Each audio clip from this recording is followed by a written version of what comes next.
Cargill tayo ngayon. Umayay kami magkapatid.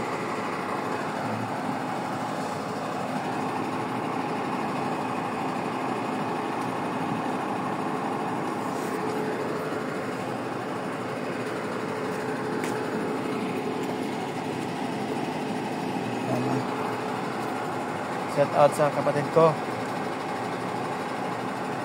si Founder Gilbert Castellano, si Brian, yung kumpare na yung sumama ako sa kanya kasi wala kami biyahe. Cargill, Malolos, Bulacan, dito kami nag-deliver ngayon. Yan lang, ingat kayo mga idol, master, partner. Merry Christmas, ingat.